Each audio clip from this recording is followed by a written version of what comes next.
श्रीहित हरिवंशम्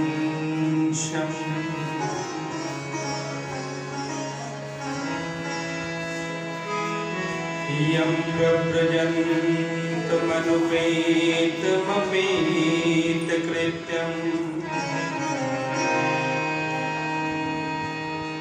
द्वैपायनो विरहिकातरया जुहाव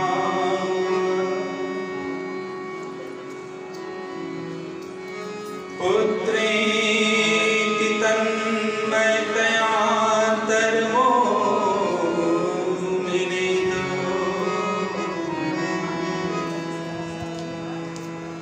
तं सर्वभूतहृदयं मुनिमानितोऽस्मि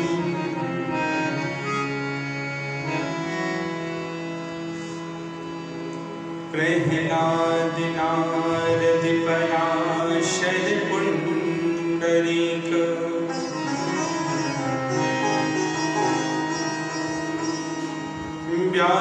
व्यासाम्बरीश शुक शौनक भीष्मदाभ्यां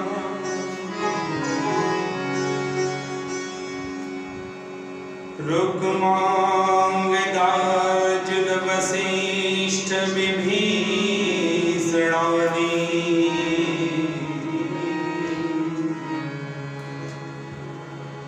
पुण्यादिमां परमभाग्यवतां नमामि।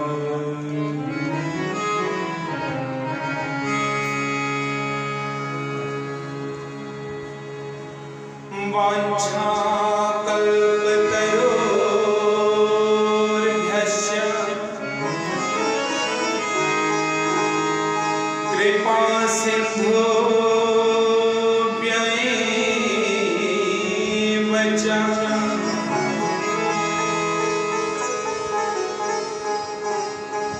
पतितानां पावनेभ्यो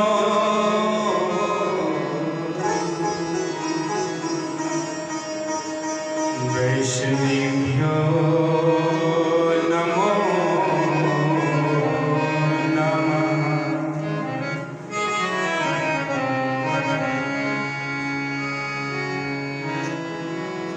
जय जय श्री राधा वल्लभ जय जय श्री हरिवंश जय जय श्री वृंदावन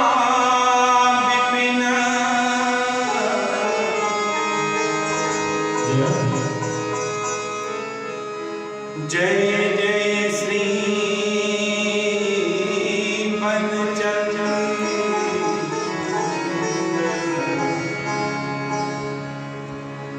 बोलो श्री राधा वल्लभ की जय जय जय श्री राधे। आइए बड़े प्रेम से हम लोग नाम संकीर्तन करें और आज की परम पावन कथा में हम लोग प्रवेश करेंगे। बड़े प्रेम से हम लोग आज श्री प्रियालाल को पुकारें और प्रार्थना करें कि आप हमारे हृदय में बैठकर कहने और सुनने की योग्यता हमें प्रदान करें। सब लोग प्रेम से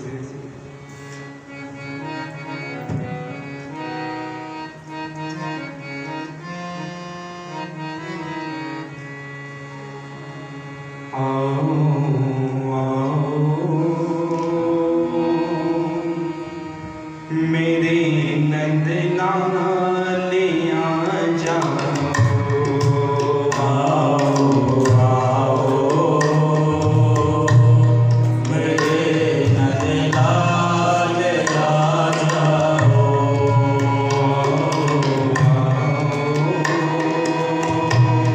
मेरे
समा जाओ, मेरे दिल में समा जाओ।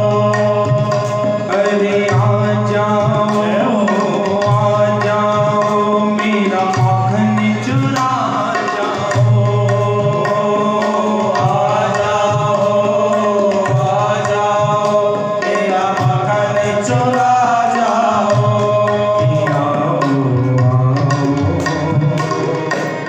मेरे नंद लालिया जाओ, आओ आओ मेरे नंद लालिया जाओ, आओ मेरे गोपालिया जाओ, आओ मेरे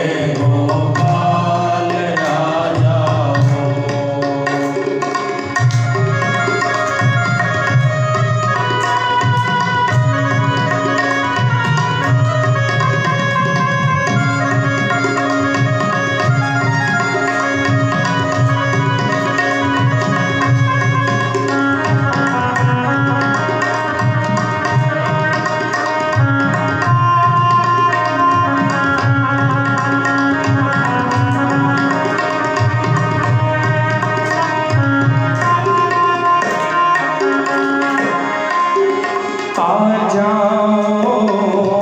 जाओ मुझे रस सिखा जाओ। आ जाओ मुझे रस सिखा जाओ। आ जाओ जरा रस रचा जाओ।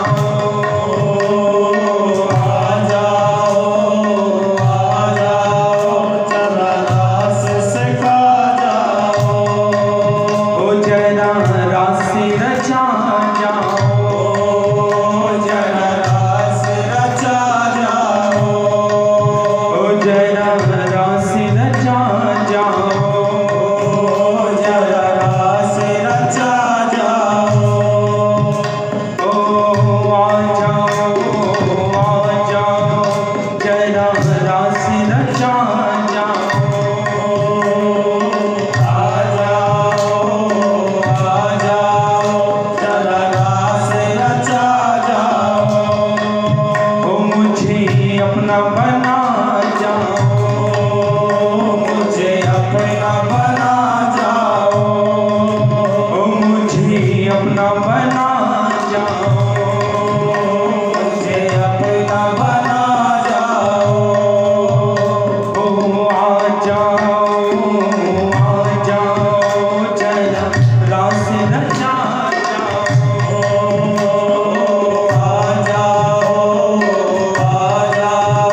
जरा रास रचा जाओ। समा जाओ मेरे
मेरे नंद लाल आ जाओ, आओ मेरे गोपाल आ जाओ।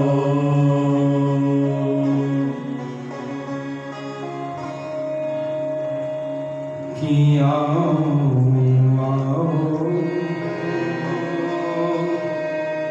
मेरे नंद लाल आ जाओ,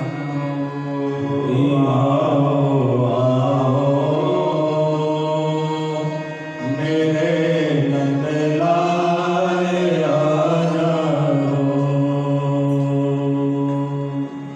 बोलो श्री राधा लाल की जय। क्या चक्कर है, बंद कर देते हो, हमारी आवाज कैसे बंद होती है? अभी ठीक चल रहा था, क्या करते बार बार?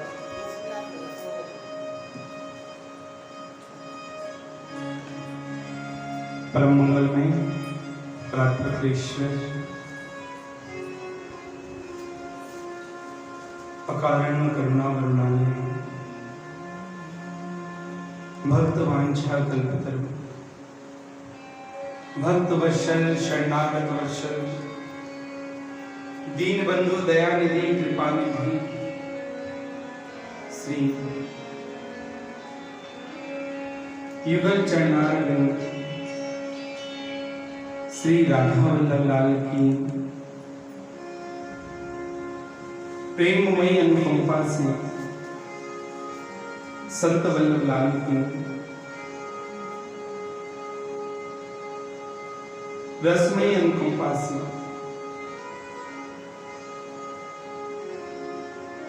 उनकी नित्य विहार स्थली श्री धाम वृंदावन में बैठकर श्री यमुना पुरीम का आश्रय लेकर इस रजरानी का आश्रय लेकर समस्त रसिक महानुभावों के श्री चरणों का आश्रय लेकर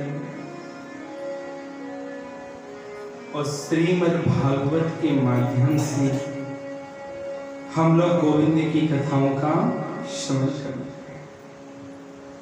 प्रेम से बोलो राधे।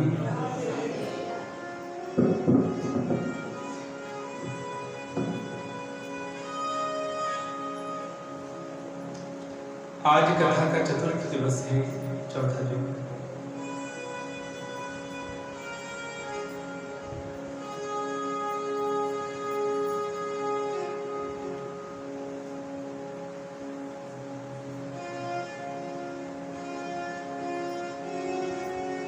तीन दिन बीता है, चतुर्थ दिवस आरंभ। एकादश स्कंद में नवयोगेश्वर संवाद है। बहुत अच्छी बात है, श्री नवयोगेश्वर जी है। कृतादुषी प्रजा राजन कला विच्छन्ति संभव कलौ खलौ भविष्यन्ति नारायण।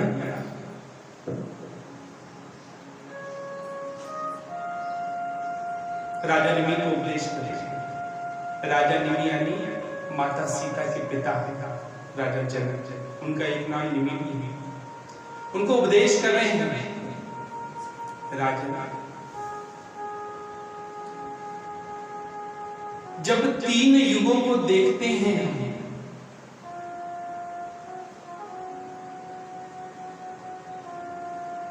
सतयुग, त्रेता और द्वापर, ये तीनों युग अपने आप में श्रेष्ठ हैं।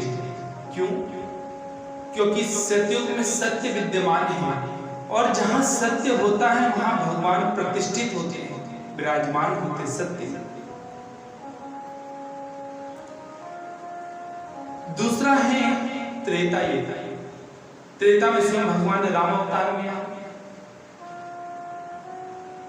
तृतीय बोले ये द्वापर है, द्वापर में श्री कृष्ण अवतार है। लेकिन कलौ खलौ भविष्यन्ति नारायण, कह रहे ये तीनों युग मिलकर भी कलयुग की बराबरी नहीं कर सकते। कलौ खलौ भविष्यन्ति, कलयुग में पाप से पाप होगा, बड़े से बड़ा पाप होगा। अनाचार, अत्याचार बड़े दुर्गुण होंगे इस कलयुग में, लेकिन कह रहे उसके बाद भी कल्याण सबसे सरल, सबसे सरल कल्याण है। यत् फलं नास्ति तपसा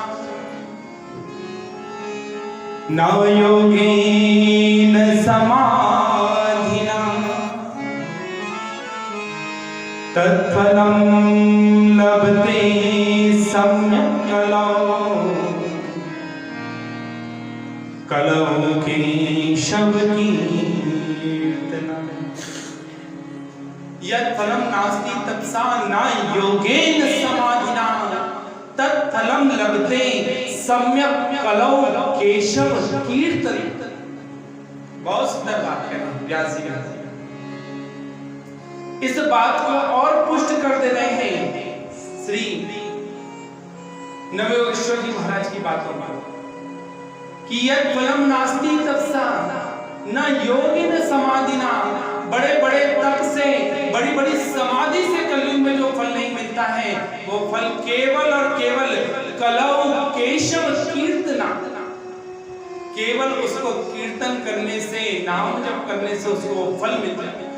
इस कलयुग में केवल नाम का आश्रय लेना। इसलिए कलयुग में कल्याण बहुत ही श्रेष्ठ है और बहुत जल्दी होने वाला है। बहुत बड़ी कोई महाराज हमको साधना करने की आवश्यकता नहीं है, केवल एक नाम का आश्रय कीजिए, केवल एक नाम।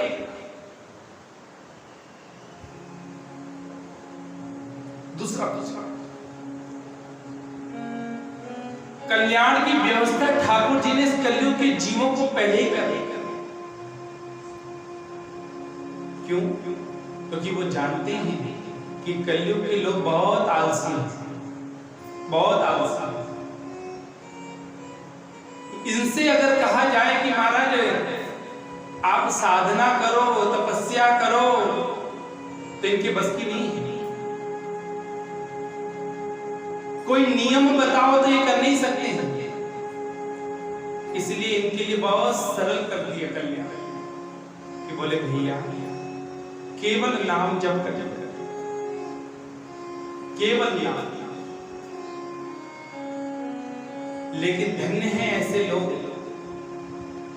कि इतना सरल साधन होने के बावजूद भी जीवन नामस्मरण नहीं कर पा रहा।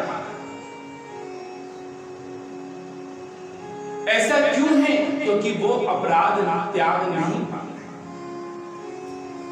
भगवान से दूर होना, नाम से दूर होना, भगवान नाम से, इसका कारण है कि कहीं ना कहीं संतों का अपराध, भक्तों का अपराध, गुरुजनों का अपराध जो बन रहा है, इसके कारण जो कृपा होनी चाहिए वो नहीं हो रही। इसीलिए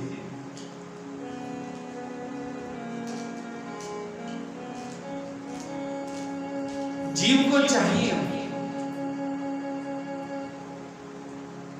कि अपने कल्याण के विषय में सोचे, और कल्याण का वही एकमात्र उपाय है कलयुग केवल नाम आधारा, सुमिर सुमिर नर उतरे। केवल नाम।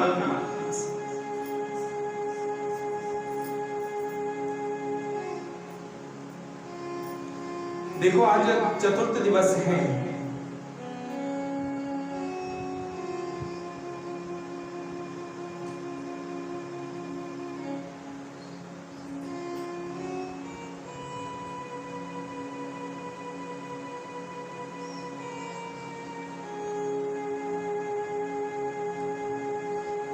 तीन दिन की जो कथा होती है चतुर्थ दिवस तक की, जन्म से पहले की जितनी भी कथाएं हैं, ये हमको उपदेश करती है भजन की ओर कैसे लेना चाहिए। क्योंकि कल से जो कथा आरंभ होगी, जो हमने तृतीय दिन जो बैठकर श्रद्धा पूर्वक, नियम पूर्वक ये 4 दिन जो हमने कथा सुनी है, तब पंचम दिवस की जो कथा आरंभ होगी तब वो समझ में आएगी। क्योंकि योगेश्वर की कथा है, इसलिए कहा है कि राम कथा पहले कही गई और फिर कृष्ण कथा, क्योंकि जब मन एकाग्र नहीं होगा तो योगेश्वर की कथा समझ नहीं। प्रेम से बोलो राधे।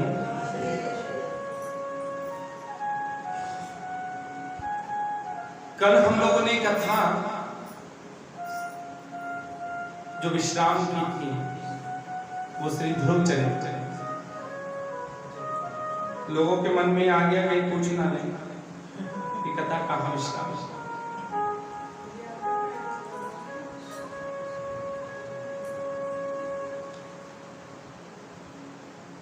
ध्रुव जी महाराज का जीवन, छोटे से बालक ऐसी तपस्या कर रहे हैं, महाराज साधना कर रहे हैं भगवान को प्रकट कर।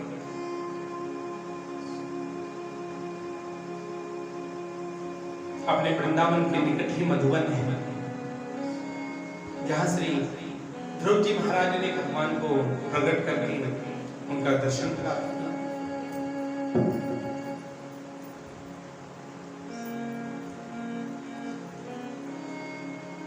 ध्रुव जी महाराज दर्शन करके आए हैं, राजगद्दी पर बैठे 36,000 वर्ष राज्य।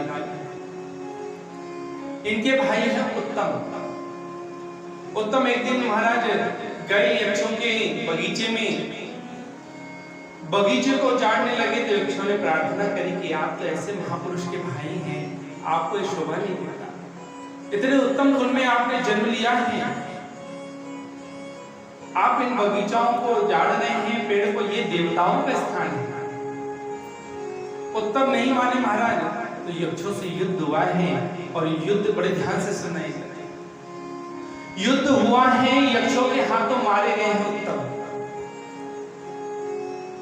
अपने भाई की मृत्यु का समाचार सुना श्री ध्रुव जी महाराज ने तो बड़ी भारी सेना लेकर आक्रमण करने निकले देवताओं का, युद्ध करने। यहां एक प्रश्न खड़ा होता है कि भगवान का दर्शन जिसे प्राप्त हो गया उसके मन में किसी के प्रति क्रोध, ईर्ष्या, राग, द्वेष रह सकता है? बड़े ध्यान से सुनो। जिसको भगवान का दर्शन प्राप्त हो गया है उसके मन में क्या किसी के प्रति राग द्वेष है या हो सकता है? तो सुखदेव जी कह रहे बोले बिल्कुल हो सकता है। और ध्यान से सुनना, क्योंकि दर्शन से भी श्रेष्ठ है सत्संग। क्या है? बिनु सत्संग विवेक न होई, राम कृपा बिनु सुलभ न सोई। बिनु सत्संग विवेक न होई।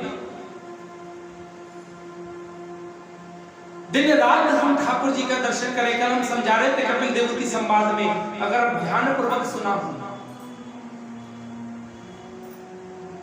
दर्शन की भूमिका, दर्शन का क्रम, दर्शन कैसे करना चाहिए ये हम नहीं जानते हैं। दर्शन करने का जो भाव है वो हमें गुरुजन प्रदान करा, संतजन प्रदान करा। कैसे दर्शन करना चाहिए?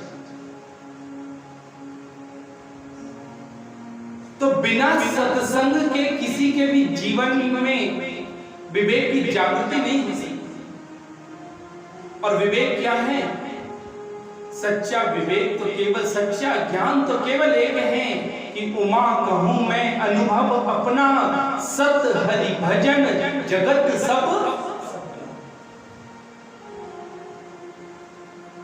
सब सपना है, केवल भगवान नाम सत्य है। मैं 3 दिन से कहता आ रहा हूं, आज 4th दिवस है। स्वीकार करो, अभी स्वीकार करो अपनी बुद्धि का जो ये मलिन हो चुकी है संसार में, चल चल के शरीर मलिन हो चुका है। अब इसको शुद्ध करने का केवल एक उपाय है और वो है भगवान नाम। इस प्रकार नाम जप करो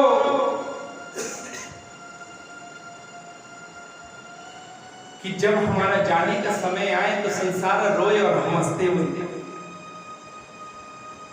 जब जाते तो संसार होता है ना कि ये देखो हमारे जा रहे हैं,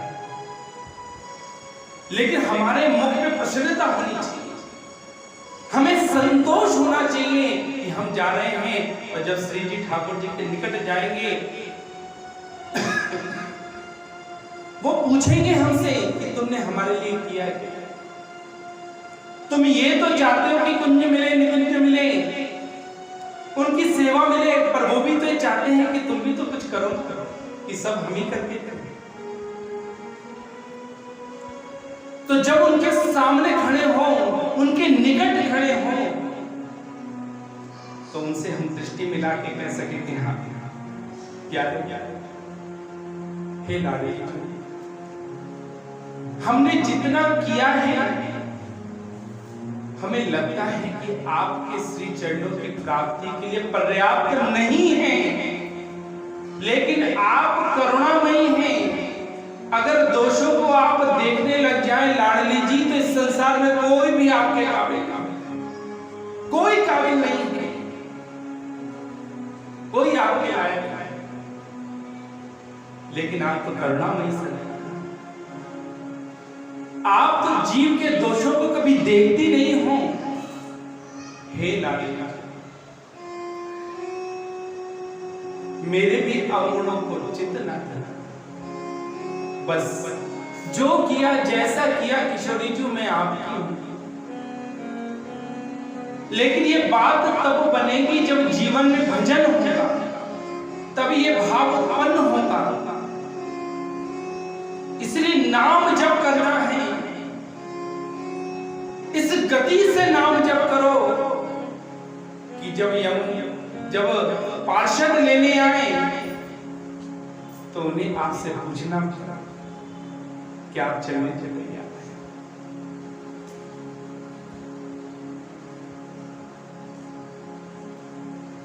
प्रिंस बोलो राधे। ध्रुव जी महाराज जा रहे हैं बड़ी भारी सेना लेकर युद्ध करने।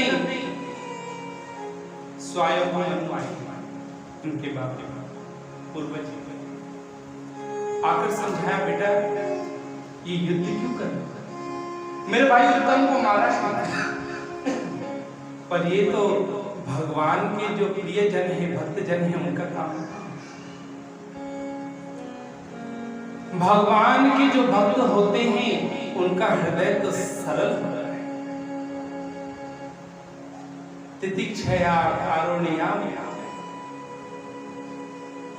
उनके अंदर तितिक्षा होती है, उनके अंदर करुणा होती है और सबके प्रति मृत्युवत भाव होता है। और उस पर भी तुम्हारे भाई ने उदंडता की है, गलती की है, उसके कारण उसको सजा। ये निरपराध है, इनसे तुम युद्ध मत करो। ध्रुव जी महाराज पूछ रहे मेरी स्थिति ऐसी क्यों हो? बोले क्योंकि तुम्हारे जीवन में भजन नहीं, साधना नहीं। जैसे इस बात को सुना है ध्रुव जी महाराज ने उसी समय ही इस राज्य का त्याग किया है। ये ध्यान रखना, हर बात कुछ ना कुछ विशेष हमको सिखलाती जा रही है। जरा ध्यान पूर्वक हम सुने खाली उसी समय त्याग किया है, यानी कि पता चल गया कि अब मेरा कल्याण किसमें है। तो फिर देरी नहीं की कि बिस्तर बांधे, बोरिया बांधे, पैसा समेटे, उसके बाद चले। जिस समय कल्याण का भाव समझ में आ गया, बस उसी समय ही सब कुछ का त्याग करके भजन में लग जाना चाहिए। ये भजन मार्ग समझा।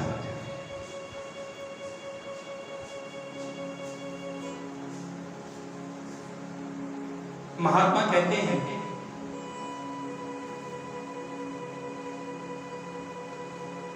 बोले भैया जब घर छोड़कर चले थे तो एक शरीर पे केवल एक धोती पहनकर आया, कुछ भी नहीं, क्योंकि अब घर छोड़कर जा रहे हैं, जिम्मेदारी छोड़कर जा रहे हैं, तो मांगे कैसे? तो चले ठाकुर जी के नाम का आश्रय लेकर।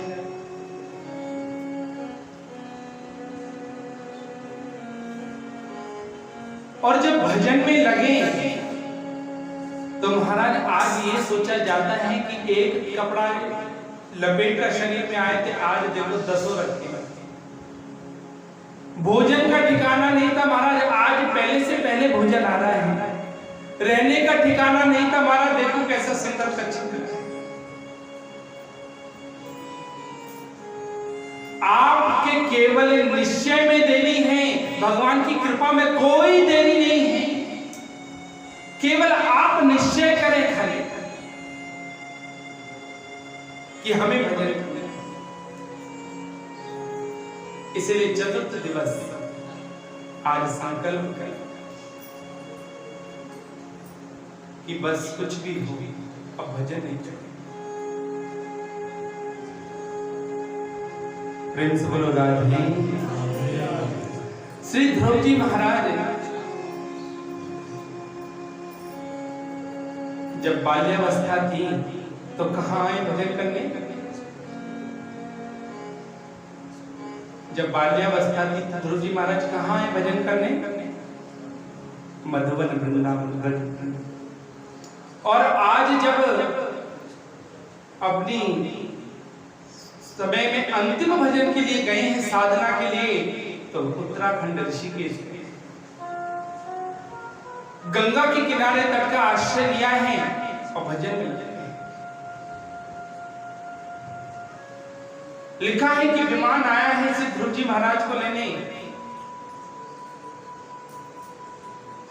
मृत्यु की देवी प्रकट हो गई। ध्रुव जी महाराज जाने लगे विमान में तो कहा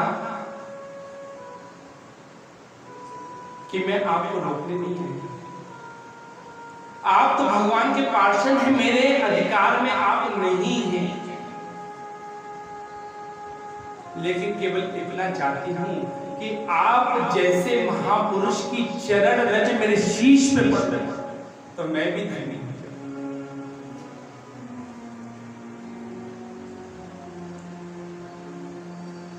बालापन से हरि भजे, जग से रहे उदासी, तीरथ आशा करते हैं कोई आए। कोई ऐसा कोई आए जो भजन करने वाला, जिसको तीर्थ में आकर महाराज दुनिया जाती है तीर्थों में इसलिए कि हमारा कल्याण हो, और तीर्थ भी आशा करते हैं कि कोई ऐसा भक्त आए जो हमारा भी कल्याण करे।